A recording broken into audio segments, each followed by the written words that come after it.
नमस्कार, मैं हूं शशि रंजन और आपका बहुत बहुत स्वागत है जनता टीवी में।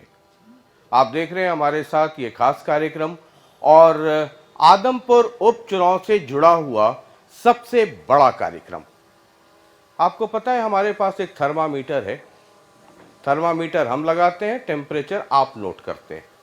और जैसे जैसे 3 नवंबर करीब आता जा रहा है, आदमपुर में गर्मी बढ़ती जा रही है। हालांकि ठंड का मौसम बढ़ रहा है, लेकिन यहाँ गर्मी, जो चुनावी गर्मी है, वो लगातार बढ़ती जा रही है। 3 को लोग वोट देंगे, 6 को पता चलेगा कि जो 24 को हमने दिवाली मनाई थी, 6 तारीख को यानी 6 नवंबर को दिवाला किसका निकलता है। बहरहाल आज हम जिनको थर्मामीटर लगा रहे हैं, वो इस चुनाव के एक कारण भी हैं। आपको पता है कुलदीप बिश्नोई कांग्रेस में थे, मर्ज हो गए, कांग्रेस में शामिल हो गए थे। और छोड़ा क्यों? ये कह करके कि उनको प्रदेश अध्यक्ष नहीं बनाया। ये कहा कि जिनको बनाया उनको जानता कौन है और क्या उनके नाम पे कांग्रेस पार्टी चुनाव जीत सकती है।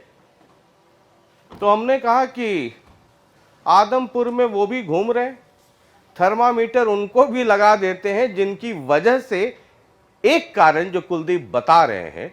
हालांकि ये भी आपको बता दूं कि पॉलिटिक्स में हाथी के दांत दिखाने के अलग और खाने वाले अलग होते हैं, लेकिन जो दांत हमने देखे हैं वो एक वजह है उदय भान जी यानी हरियाणा कांग्रेस के अध्यक्ष। तो तालियों की गड़गड़ाहट के साथ स्वागत कीजिए उदय भान जी। बहुत बहुत स्वागत है सर आपका। धन्यवाद। ये जो हम लोग पेरिस में घूम रहे हैं, अब आदमपुर नाम नहीं है, ये पेरिस है। कुलदीप जी ने कहा है कि आदमपुर को पेरिस बना देंगे। तो ये जो आदमपुर पेरिस बनने वाला है, एक बहुत बड़ी वजह आप हैं। याद है आपको? कुलदीप जी ने कहा किसको बना दिया बताओ अध्यक्ष। वो हरियाणवी में कह रहे थे कि जब अध्यक्ष बनाया तो कई लोगों का फोन आ गया उनके पास कि भाई साहब ये कौन है। तो हमने कहा कि जो कौन है उनको ही थर्मामीटर लगाया जाए। तो आज हम आदमपुर में हैं और चुनाव की एक वजह आप भी हैं। बिल्कुल ठीक है जो आपने फरमाया। कुलदीप बिश्नोई ने ये स्टेटमेंट दी है कि भाई उदय भान कौन है। तो मैं बताना चाहूँगा, उदय भान के दादाजी चौधरी धर्म सिंह जी आज़ादी से पहले जब रिजर्वेशन नहीं होती थी 1927 में, फिर 32 में, 37 में, 1927 से 1942 तक 15 वर्ष ब्रिटिश रूल में जनरल में जब रिजर्वेशन नहीं थी, 15 साल नगर पालिका होडल के अध्यक्ष रहे हैं। 1954 में, 59 में, 64 में मेरे पिताश्री स्वर्गीय चौधरी गयालाल जी 3 बार नगर पालिका का जनरल में चुनाव जीतकर वाइस चेयरमैन रहे हैं। मेरे पिताजी 2 बार विधायक रहे हैं, 67 में, 77 में। हरियाणा हरिजन कल्याण निगम के चेयरमैन रहे हैं, Haryana state agriculture marketing board के चेयरमैन रहे हैं और चौधरी भजनलाल को मुख्यमंत्री बनाने में बहुत बड़ा महत्वपूर्ण रोल मेरे पिताजी का रहा है। हो सकता है कुलदीप जी तब छोटे होंगे, हाफ पैंट पहनते होंगे तो शायद पता नहीं होगा। इसलिए मैं बता रहा हूं कि जब कुलदीप जी को ज्ञान नहीं है तो उनको समझ लेना चाहिए। जब कुलदीप स्कूल कॉलेज में पढ़ता था 1987 में उदय भान एमएलए बन चुका था और 1989 नवंबर में मुझे क्रिब्को का चेयरमैन बनाया गया था सेंट्रल गवर्नमेंट की तरफ से। और क्रिब्को कोऑपरेटिव सेक्टर की इफ्को और क्रिब्को सबसे बड़ी ऑर्गेनाइजेशन है। हमारा पूरे हिंदुस्तान में काम था और जब क्रिब्को मैंने संभाली थी उस समय 85 करोड़ का मुनाफा था जो मैंने 3 साल में 328 करोड़ के मुनाफे पर मैं क्लब को छोड़ करके आया। 16 प्रदेशों में हमारा पूरा बहुत बड़ा नेटवर्क था। हमारे 21 डायरेक्टर चुने जाने थे, 11 नॉन ऑफिशियल थे और 10 जो है ऑफिशियल डायरेक्टर थे जो अधिकारी थे। Additional secretary agriculture, joint secretary fertiliser, MD NCDC, central registrar, जो सीनियर आईएएस अफसर हैं वो लोग हमारे डायरेक्टर थे। और भी आपको बताऊं, सुभाष यादव जो डिप्टी चीफ मिनिस्टर रहे, मध्य प्रदेश कांग्रेस के अध्यक्ष रहे, वो मेरे डायरेक्टर थे। सुनील जाखड़ के बड़े भाई सज्जन जाखड़, चौधरी बलराम जाखड़ के सुपुत्र, वो मेरे डायरेक्टर थे। वीरभद्र सिंह जो चीफ मिनिस्टर रहे उत्तर प्रदेश के, उनके छोटे भाई गुलाब सिंह मेरे डायरेक्टर थे। नट्टू भाई पटेल गुजरात से, कर्नाटका से। मतलब मेरा कहने का मतलब यह है कि जो सीनियर जो कांग्रेस के जो नेता हैं उनके साथ मुझे काम करने का मौका मिला और मैंने पूरे एक हिंदुस्तान के अंदर क्रिप्को में काम करके दिखाया। उसके बाद जब फरीदाबाद जिला था, पलवल जिला नहीं बना था, उसका मैं अध्यक्ष बना। मैंने फरीदाबाद जिले के अध्यक्ष के रूप में आपकी और 4 बार मैं विधायक बना हूं। मतलब मैं आपको रोकूं ना तो ये तो 1 घंटा सिर्फ आपका परिचय में निकल जाएगा। जी। तो ये मैंने बताया ना कि उदय भान कौन है। तो ये उदय भान जी की कुलदीप बिश्नोई से या कुलदीप बिश्नोई की उदय भान जी से आपके अध्यक्ष बनने के पहले कोई मुलाकात नहीं हुई थी क्या?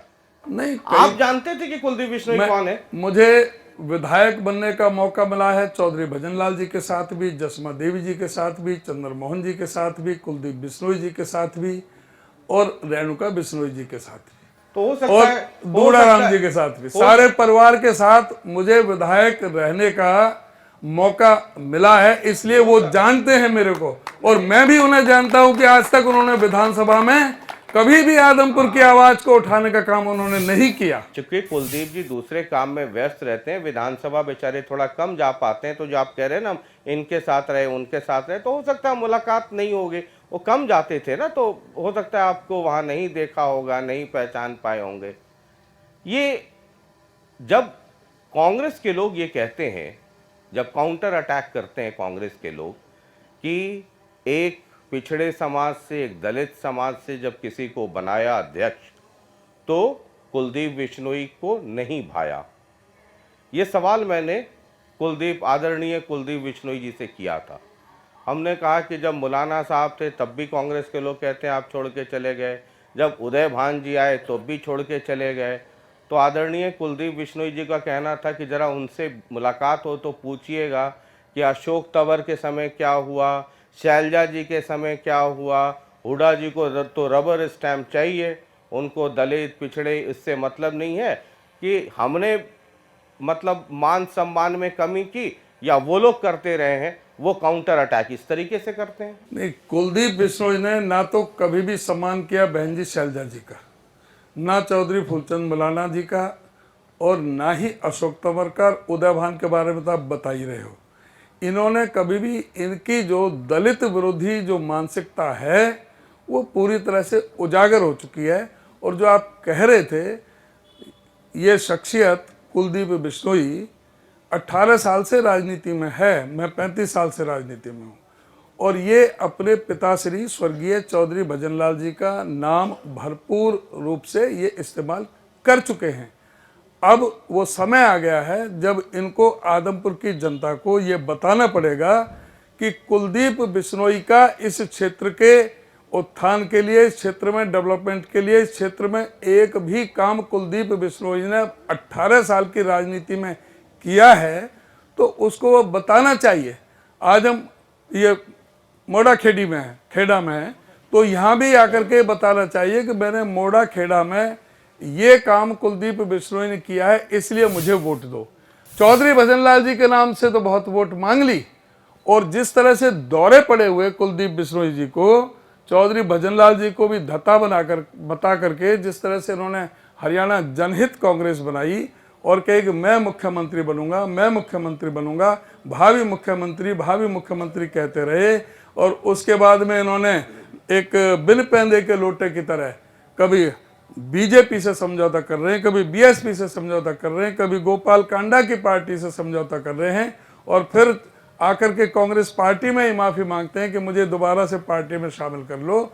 इनको दौरे इस तरह से मुख्यमंत्री के पड़े हुए थे कि इनको सिवाय मुख्यमंत्री का पद के अलावा और कोई दिखाई नहीं देता था। लेकिन आज भारतीय जनता पार्टी के किसी भी मंच पर कुलदीप बिश्नोई जाकर के ये कहे कि मैं भारतीय जनता पार्टी का भावी मुख्यमंत्री हूं, मैं भारतीय जनता पार्टी का मुख्यमंत्री बनूंगा, अब तो कह रहे हैं कि मैं हरियाणा को छोड़ करके राजस्थान की राजनीति करूंगा।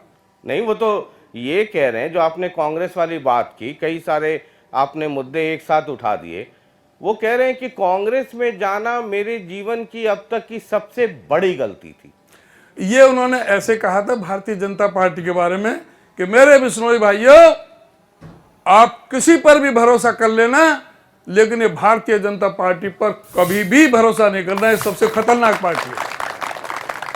ये कुलदीप बिश्नोई ने कहा था। मैंने ये पूछा आज प्रदेश अध्यक्ष नहीं बना, या मुझे लगता है कि उदय भान और हुड्डा तो एक बहाना थे, असल में तो ईडी, सीबीआई और इनकम टैक्स से बचना था। इनके जो व्यापारिक प्रतिष्ठान है उनमें ताले लगे हुए हैं, ब्रिस्टल होटल में ताला लगा हुआ है, इनके पासपोर्ट जब्त हुए पड़े हैं। इनको जो ना भाजपा की तरफ से और जो ईडी सीबीआई की तरफ से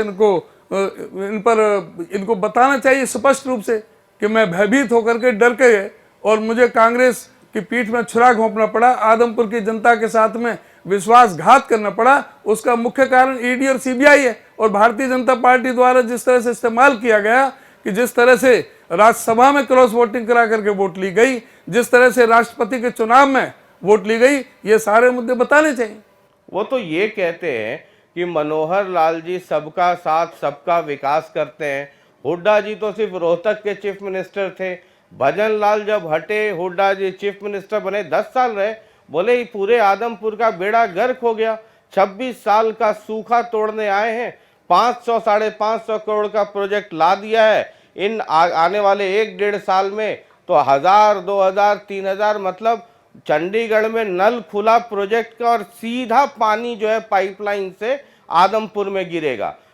मतलब हुड्डा साहब ने तो चौपट कर दिया। ये 26 साल कहते हैं, हालांकि अगली मुलाकात होगी तो मैं पूछूंगा उस 26 साल में 5 साल 8 साल तो खट्टर साहब का भी है।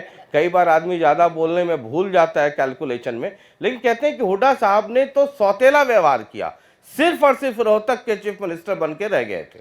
जो व्यक्ति 18 साल से यहाँ राजनीति में है, मेंबर पार्लियामेंट रहे, एमएलए रहे, और मेंबर पार्लियामेंट का जो एमपी लेड फंड है उसको भी अपने क्षेत्र में विकास के लिए इस्तेमाल नहीं कर सकते, क्या उसको अधिकार है कि मैं आदमपुर की जनता के लिए लाऊंगा 500 करोड़ के 500? अब तो वो पेरिस ही बना देगा जो आपने शुरू में कहा। अब तो इस समय चुनाव में इंटरव्यू चला है, ये 3 तारीख तक इसको थर्मामीटर लगाया था। उस थर्मामीटर में कहा उन्होंने कि आदमपुर को, मैंने कहा सिंगापुर नहीं तो चंडीगढ़ बना दीजिए, बोले ना जी, चंडीगढ़ वंडीगढ़ नहीं, आदमपुर अब पेरिस बनेगा। अब लोग जो हवाई दावे हैं ना, हवाई, इनको समझने लगे हैं, क्योंकि ये व्यक्ति कभी भी गंभीर ही नहीं है राजनीति में। 6 महीने विदेश में रहता है, 6 महीने यहाँ रहता है, टेलीफोन किसी के उठाता नहीं।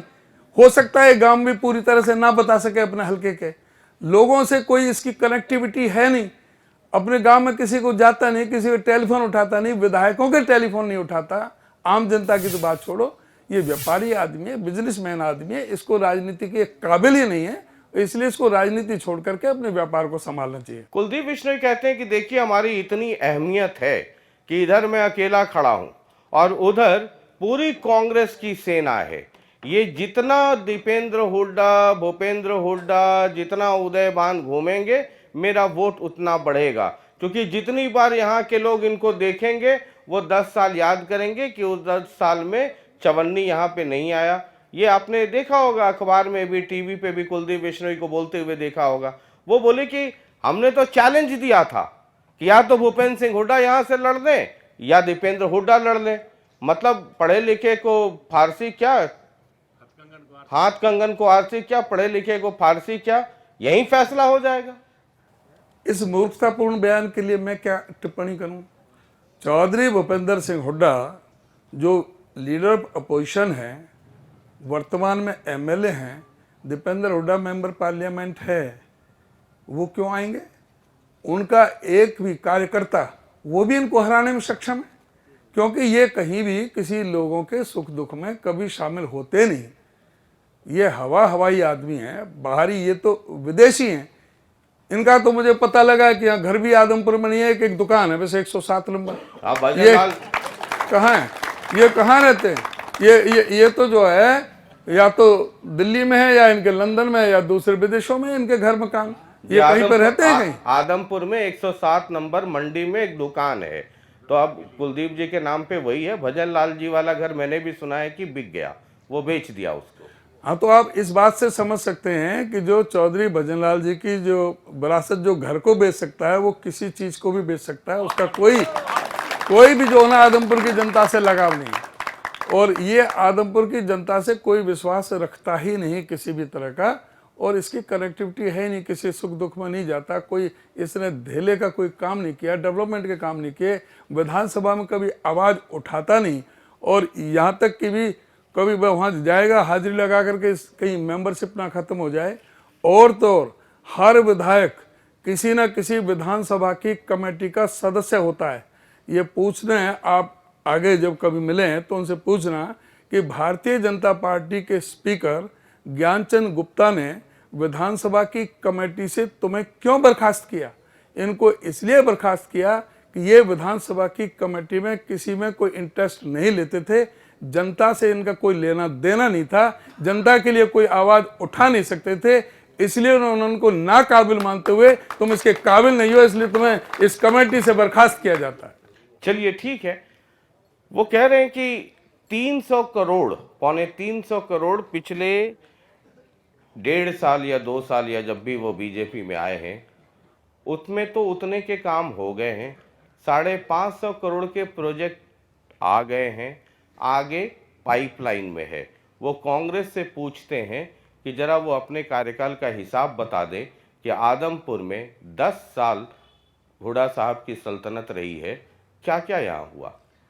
स्कूल जो बने वो कहते हैं सब के सब स्कूल भजन लाल जी के समय में बने थे, उसके बाद एक स्कूल बना हो तो उसका नाम पब्लिकली पूछिए। 35 साल की राजनीति में मैंने बहुत उपचुनाव देखे हैं हरियाणा प्रदेश के अंदर। जब भी उपचुनाव डिक्लेयर होता है तो जो सत्ता पक्ष है वो पूरा काम कराने जुट जाता है उस विधानसभा में, और हर तरह से सारी जो मशीनरी, जो गवर्नमेंट की मशीनरी है वो सारी लग जाती है। ये एक ऐसा शख्स भाजपा में शामिल हुआ है कि भाजपा ने इनको अभी 5 महीने पहले, मुझे 5 महीने हुए अध्यक्ष बने, उसके बाद ये गया है राज्यसभा में धोखा दिया, फिर राष्ट्रपति के चुनाव में, उसके बाद में इन्होंने पार्टी छोड़ी और ये इलेक्शन डिक्लेयर हुआ।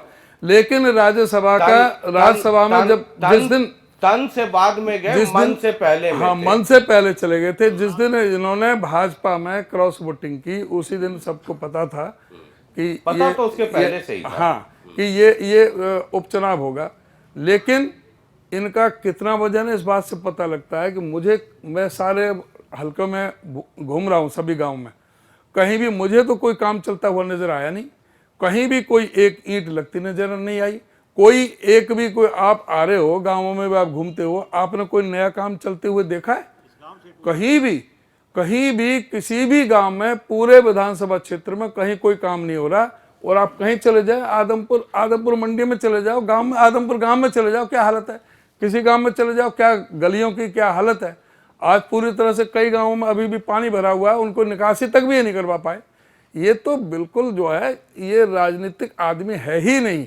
ये तो जो है ना पिताश्री के नाम से अब तक वोट मिलते रहे, अब इनको चाहिए, पिताजी का नाम बहुत बना लिया, अब अपने कर्तव्य, अपने कार्य, अपने काम, उनके नाम पर वोट मांगे कि मैंने ये काम आपके हल्के में करके दिया है, और वो आदमपुर की जनता से कहे कि मुझे वोट दो, नहीं तो आदमपुर की जनता अब इनको आउट करने का बिल्कुल फैसला कर चुकी है। ये चुनाव के बाद में ये राजस्थान में ही नजर आएंगे, यहाँ हरियाणा छोड़ कर भागेंगे। ठीक है, हम जरा गाड़ी आगे बढ़ाते हैं। मैंने कई कार्यक्रमों में ये कहा है कि जितने कैंडिडेट हैं सब कांग्रेसी हैं। कोई 1.5 घंटे पहले तक कांग्रेसी था, कोई 1.5 महीने पहले तक कांग्रेसी था, कोई 1.5 साल पहले तक कांग्रेसी था, और जो कांग्रेसी यानी कांग्रेस के टिकट पे जो लड़ रहा है वो सारा मोहल्ला घूम करके वापस कांग्रेस में आया है। जेपीजी, समता पार्टी, ये दल वो दल सब करके आए, और बाकी वाले भी सब 1.5 घंटा, 1.5 महीना, 1.5 साल पुराने वाले थे। ऐसी क्या वजह है कि आप कहते हैं कि 2024 में हरियाणा का किला हम फतह करेंगे, लेकिन ग्रास रूट पर आप अपने लोगों को रोक नहीं पाते? नहीं, ऐसा नहीं है। हाँ, ये बात ठीक है कि जैसे इनेलो है, वो इतने सालों में यहाँ पर एक कैंडिडेट अपनी पार्टी का नहीं तय कर पाए कि मैं अपनी पार्टी से कोई कैंडिडेट खड़ा कर दूं। जो 1.5 घंटे पहले आया उसको टिकट थमा दिए, इसका सबूत है।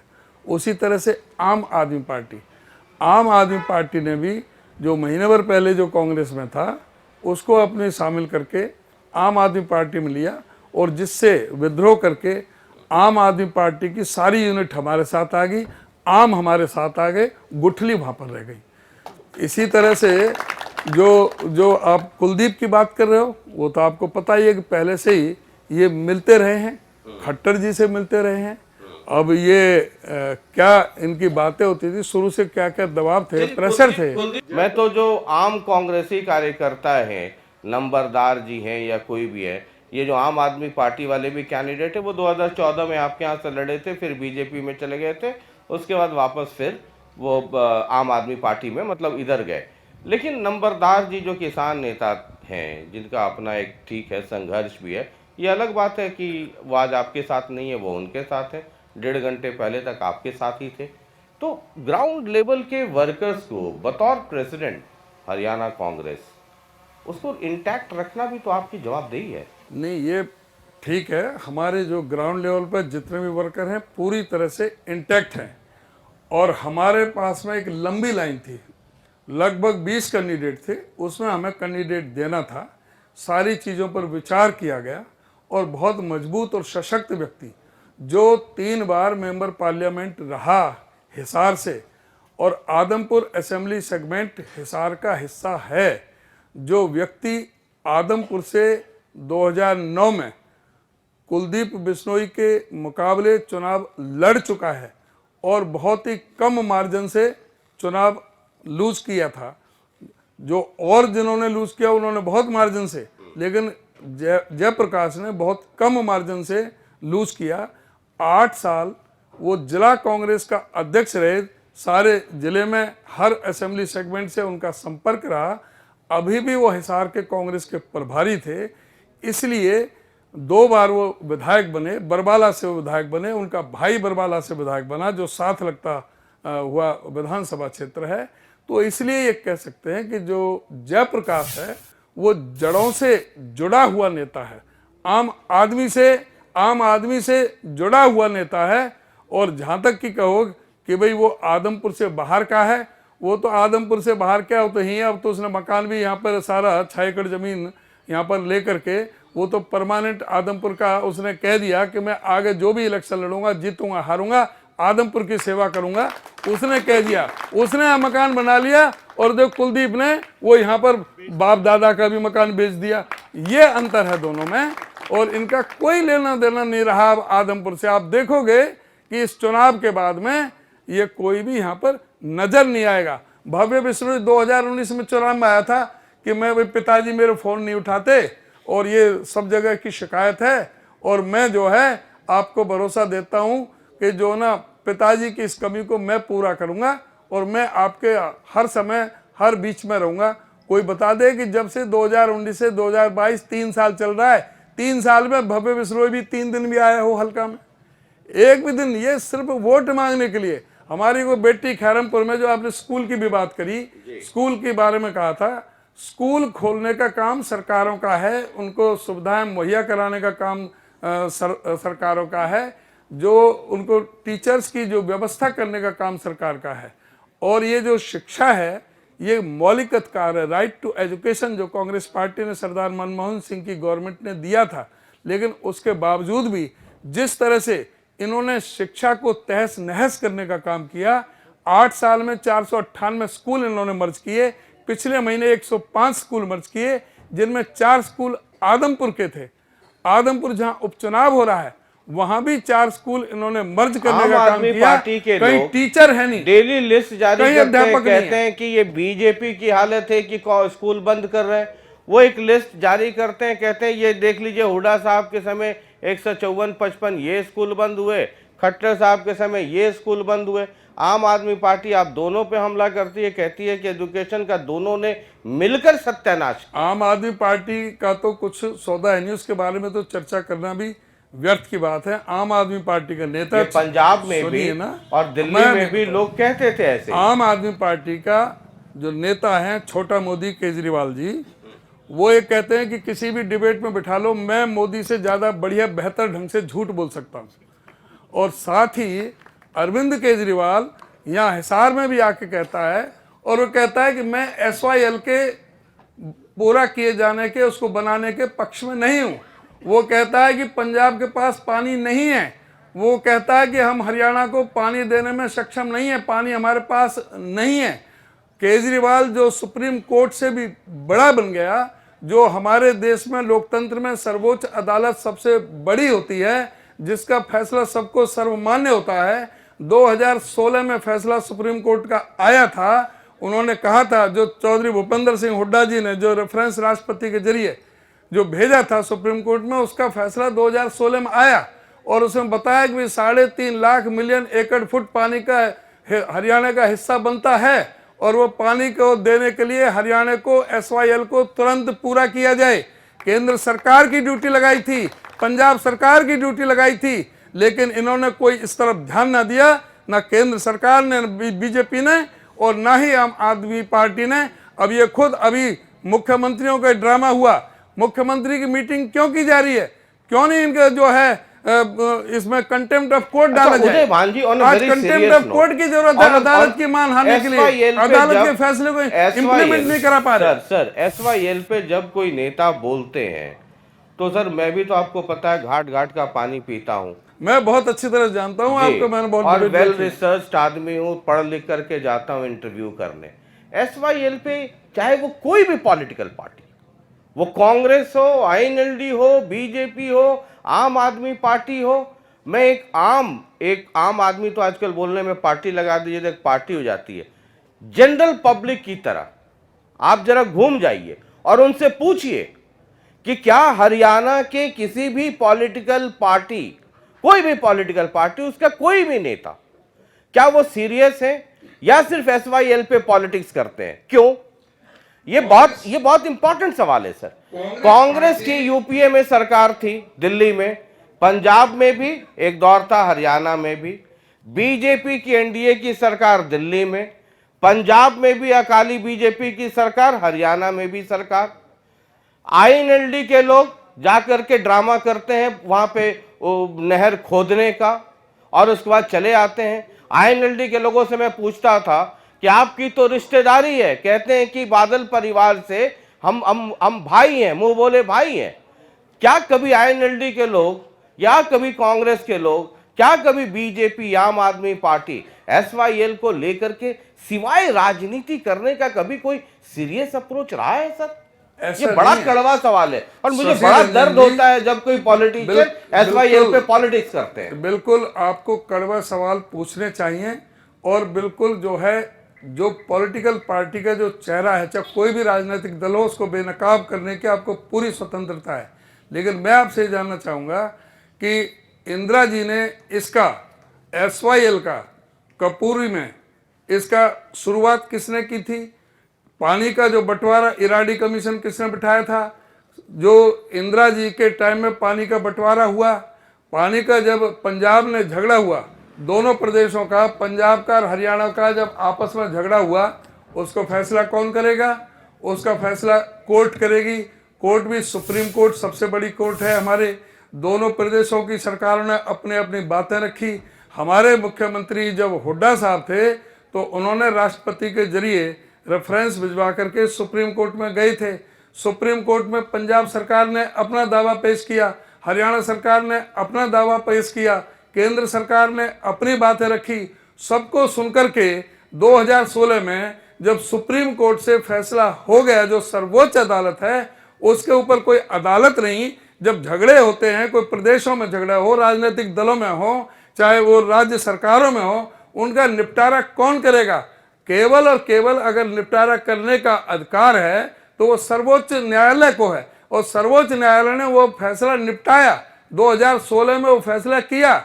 2016 में फैसला हुआ है, उसको इंप्लीमेंट कराने की जिम्मेवारी किसकी थी? 2016 के बाद में केंद्र में किसकी सरकार है? हरियाणा प्रदेश में किसकी सरकार है? इंप्लीमेंट किसको कराने की जिम्मेदारी नहीं है? अगर वो इंप्लीमेंट नहीं हो रहा है तो हरियाणा सरकार ने, जो भारतीय जनता पार्टी की सरकार है, इन्होंने अदालत की मानहानि का सर्वोच्च न्यायालय में क्यों नहीं केस दायर किया? प्रश्न यह है। ठीक है सर, मेरा तो सवाल करना काम है, जवाब आप लोग देते हैं, पब्लिक तय करती है। लेकिन on a very serious note, सवाल पानी का है, सवाल हरियाणा का है। ठीक है, अपनी जगह पे पंजाब को भी अपने लोगों की चिंता है, हम हरियाणा में हमें भी अपने लोगों की चिंता है। और मसला सिर्फ पंजाब और हरियाणा का नहीं, राजस्थान और दिल्ली का भी इससे जुड़ जाता है। हिंदुस्तान का बहुत सारा पानी पाकिस्तान चला जाता है। पता नहीं वो दिन आएगा कि नहीं आएगा जब सारी पॉलिटिकल पार्टीज अपनी राजनीति छोड़ कर करके और इस मसले पे करेंगे। पता नहीं, देखते हैं वो दिन आता है कि नहीं आता है। नहीं, जो मैंने बात कही है वो सब फैक्ट्स तो सब ठीक है सर, ठीक है। वो बीजेपी वाले भी यही फैक्ट बोलेंगे, है ना? तो मैं तो इस पे चाहता हूं, गुजारिश है हरियाणा की तरफ से कि आप तमाम पॉलिटिकल पार्टीज कुछ मसलों पे तो एक होकर के लड़ लीजिए। बहरहाल, ये आम आदमी पार्टी वाले कह रहे हैं, या उसके पहले एक सवाल पहले करता हूं फिर उस पे आता हूं। आपको पता है कि जो इलेक्टोरल हिस्ट्री है यहाँ की, जो चुनावी इतिहास है, जब भी कोई बड़ी हस्ती होती है किसी भी कंस्टिट्यूंसी में, आप गढ़ी सांपला किलोई चले जाइए, वहाँ भूपेंद्र सिंह हुड्डा है। तो जो वोट का जो पैटर्न है वो प्रो हुड्डा या अगेंस्ट हुड्डा। आप आदमपुर आते हैं तो प्रो भजन लाल अगेंस्ट भजन लाल। जहाँ बड़ी ये अंतर है सर, ये अंतर सुनिए एक मिनट, मेरी बात सुन लीजिए एक मिनट। इस बार क्या होगा वो तो 6 नवंबर को देखेंगे सर। मैं तो हिस्ट्री की बात कर रहा हूं, अब तक जो होता रहा है। मेरा सवाल उससे जुड़ा हुआ ये है, आप तो इतने मैच्योर सीजन्ड पॉलिटिशियन हैं, अगर एंटी भजनलाल वोट बैंक में डिवीजन होता है, जो अब तक होता रहा है, वही आधार रहा है कि एक तबका है जो भजनलाल परिवार को वोट दे देता है, एक तबका है जो खिलाफ रहता है। जो खिलाफ वाला वोट है उनको जो वोट मिलता है उससे बड़ा है, लेकिन उसमें कई डिवीजन होते हैं। अब प्रमुख तौर पे कांग्रेस है, आम आदमी पार्टी है, INLD, किसको कितने मिलते हैं, किसकी जमानत जब्त होती है, वो ठीक है, हर पार्टी अपने अपने हिसाब से कहती है। मैं जो समझना चाहता हूं कि अगर ये वोट ऑफ डिवीजन होगा तो क्या आप कुलदीप बिश्नोई का रास्ता साफ नहीं कर रहे, या आपको लगता है कि नहीं, पोलराइजेशन इतना स्ट्रांग है कि इस बार डिवीजन नहीं होगा? आपने चौधरी भजनलाल जी का नाम लिया। चौधरी भजनलाल जी को चौधरी भजनलाल बनाने में कांग्रेस का सर्वाधिक पूरा ही योगदान कांग्रेस पार्टी का रहा। 12.5 साल मुख्यमंत्री रहे, कृषि मंत्री रहे, वन पर्यावरण मंत्री केंद्र में रहे, और 11 बार कांग्रेस की टिकट से चौधरी भजनलाल जी चुनाव लड़े। तो चौधरी भजनलाल जी की जनता से कनेक्टिविटी थी, लोगों के बीच में काम करते थे, आते जाते थे, अच्छे स्वभाव था उनका था। लेकिन अब चौधरी भजनलाल का नाम 18 साल इन्होंने इस्तेमाल कर लिया। अब प्रो भजनलाल और एंटी भजनलाल नहीं, प्रो कुलदीप और एंटी कुलदीप इलेक्शन होगा, ना कि प्रो भजनलाल और एंटी भजनलाल। पहली बात तो है कि अब बात कुलदीप की है, जो आदमी है नहीं इस समय दुनिया में, वो अपना समय पूरा कर गया, अपने समय बहुत बढ़िया बेहतर ढंग से करके गए। अब जो है कार्यगुजारी कुलदीप के कामों का विश्लेषण होगा कि कुलदीप ने क्या किया है और क्या आगे करेगा, कितना जनता विश्वास करती है कि नहीं करती है, ये विश्लेषण अब प्रो कुलदीप और एंटी कुलदीप होगा। जहाँ तक जो एंटी कुलदीप है, कोई भी किसी भी तरह का, अब सब समझदार हो गए हैं, अब वोटों का डिवीजन उस तरह से नहीं होता, सीधा सीधा सा टकराव है, कांग्रेस वर्सेस बीजेपी। बाकी तो ऐसे हैं, वोट काटू, थोड़ा बहुत वोट काटेंगे, थोड़ा बहुत वोट काटेंगे, वो किसी के भी काट सकते हैं, उसके लिए मैं नहीं जाता। सीधा जो है, सीधा जो संघर्ष है, जो चुनावी संघर्ष है, वो कांग्रेस पार्टी और कुलदीप और भारतीय जनता पार्टी के साथ में सीधा है। और आप कह रहे हो कि भाई अकेला रण में है, सारी मशीनरी, सारी ताकत उनकी लगी हुई है, सारे आ रहे हैं, सबकी ड्यूटियां लग चुकी हैं, सारे इनके दफ्तर खुल चुके हैं, पूरा जो है सरकारी मशीनरी, धनबल और सारी मशीनरी का पूरी तरह से इस्तेमाल शुरू हो चुका है। आप देखोगे इसमें सारा ये सीधा जो चुनाव है, भाजपा वर्सेस कांग्रेस चुनाव है, और है तो फिर कुलदीप वर्सेस जयप्रकाश चुनाव है। पोलराइज्ड रहेगा, आइदर दिस साइड और दिस साइड, तीसरे की चौथे की कोई तीसरे चौथे का कोई यहाँ पर प्रश्न ही पैदा नहीं होता। ठीक है। कांग्रेस के कई लोग हैं, दीपेंद्र हुड्डा ये कह रहे हैं कि ये 2024, मैं भी कह रहा हूं शुरू से कि 2024 के पहले अगर कुछ हुआ, कोई और कुलदीप बिश्नोई हुए आपकी पार्टी में तो पता नहीं, लेकिन अगर कोई ना हुए, कोई दूसरे कुलदीप ना हुए, हालांकि कई बार बीच बाच में कुछ लेफ्ट राइट खबरें आती रहती हैं, हालांकि उसको अपनी पत्रकारिता में हम चंडू खाने की खबर कहते हैं, लेकिन कई बार चंडू खाने की खबर भी सही खबर हो जाती है। तो अगर वैसा नहीं हुआ तो अगला फिर मुकाबला जो है, रण जो है 2024 में है। उस लिहाजे इस चुनाव को एक लिटमस टेस्ट की तरह, एक सैंपलर की तरह देखा जा रहा है कि मूड मिजाज और माहौल क्या होता है। दीपेंद्र कहते हैं कि बड़ौदा में ट्रेलर दिखाया था, आदमपुर में फिल्म दिखा देंगे। जेपी दलाल जो बीजेपी के प्रभारी हैं इस चुनाव के, वो कहते हैं कि ये चुनौती हमें स्वीकार है, ये हम भी यही कह रहे हैं कि 2024 की फिल्म आपको हम आदमपुर में दिखा देंगे। उधर दीपेंद्र भी कह रहे हैं कि फिल्म दिखा देंगे, जेपी दलाल कहते हैं कि ये चैलेंज कबूल है और ये फिल्म अब हम भी दिखा देंगे और लोग देखेंगे।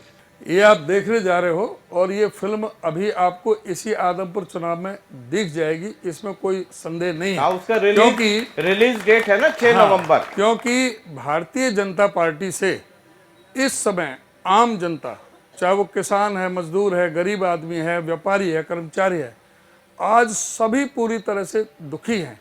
आज लोग ये सोच रहे हैं कि आज हरियाणा प्रदेश पूरे हिंदुस्तान में बेरोजगारी में नंबर 1 क्यों है। आज हरियाणा प्रदेश में 1,82,000 हरियाणा में 1,82,000 सरकारी पद क्यों खाली पड़े हैं, क्यों नहीं उनको भरा जा रहा। आज ये जनता जाननी चाह रही है कि 22 बार यहाँ पर पर्चे क्यों लीक हुए हैं। आज ये जानना चाह रही है कि HPSC में क्यों करोड़ों करोड़ों रुपए के साथ, नगद कैश के साथ में इनके अधिकारी पकड़े जा रहे हैं। आज इनके स्टाफ सिलेक्शन कमीशन के चेयरमैन क्यों सस्पेंड होना पड़ा, इनके स्टाफ के 15 कर्मचारियों को, अधिकारियों को क्यों सस्पेंड होना पड़ा। आज इस बात की भी लोगों को चिंता है। आज ये भी जवाब चाह रही है कि भाई 4,90,562 बुजुर्गों की पेंशन क्यों काटी है।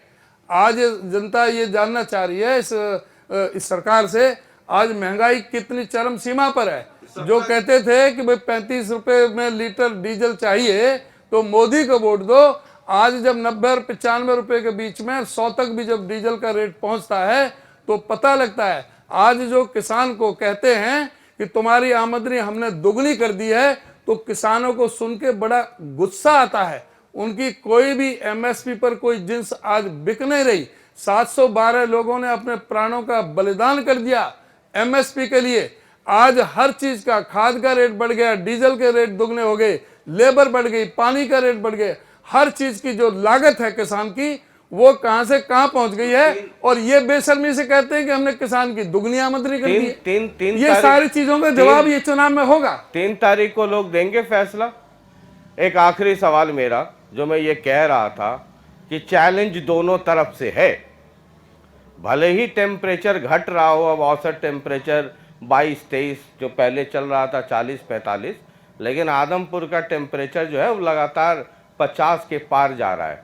तो ये चैलेंज स्वीकार है, आपने ही चैलेंज वाली शुरुआत की थी, तो ये चैलेंज अब जेपी दलाल यानी बीजेपी की तरफ से हो गया, तो 6 तारीख या 3 तारीख का चैलेंज स्वीकार है बिल्कुल ना? चुनौती स्वीकार है। मजबूती से कांग्रेस चुनाव लड़ रही है और भारी बहुमत के साथ आदमपुर जीतने जा रही है। तो अब इस चैलेंज के पास मैं पूछ लूं कि अब भाई अपना इतना भारी चैलेंज है, तो मोतीचूर के लड्डू का तो इंतजाम हो रहा होगा 6 तारीख के लिए? बिल्कुल बिल्कुल, आप चिंता नहीं करें, आपको बड़ा आमंत्रित करेंगे आप। ना मेरी चिंता ये है कि 6 तारीख को मिठाई कम ना हो जाए, तो मतलब ऑर्डर पहले से ही दे रहे हैं ना, तैयारी वारी हो जाए। सब चीज आपको सही टाइम पर मिलेगी। हाँ, वो जो मुझे याद है एक बार बिहार में भी बीजेपी दफ्तर में मोतीचूर के लड्डू बंटने लगे थे, काउंटिंग शुरू हुई थी और 2 घंटे के बाद ही। तो मेरा मशवरा सिर्फ ये रहेगा कि 10-12 बजे के बाद ही बांट लीजिएगा। वो बीजेपी वाला बेकार हो गया था वहाँ। ये बीजेपी वाले ही एडवांस में बांटने वाले पटना में काउंटिंग शुरू होते बढ़ गया था। चलिए, बहुत बहुत शुक्रिया बातचीत करने के लिए। बहुत शुक्रिया, तो धन्यवाद। ये उदयभान जी थे जिनको हम थर्मामीटर लगा रहे थे। अब देखिए, गर्मी इतनी है कि चैलेंज दोनों तरफ से अब होने लगा है, बीजेपी की तरफ से भी और कांग्रेस की तरफ से भी। खेल में आम आदमी पार्टी भी है और आईएनएलडी भी है। सिर्फ ये नहीं होता कि 2 लोगों के बीच चैलेंज चल रहा हो तो तीसरा पहलवान कमज़ोर पड़ गया या चौथा कमज़ोर पड़ गया, उनकी भी उतनी ही बड़ी भूमिका होगी कि कौन मिठाई खाता है, ये वो भी तय करेंगे। समझ रहे हैं ना अब जो मैं कहना चाहता हूँ?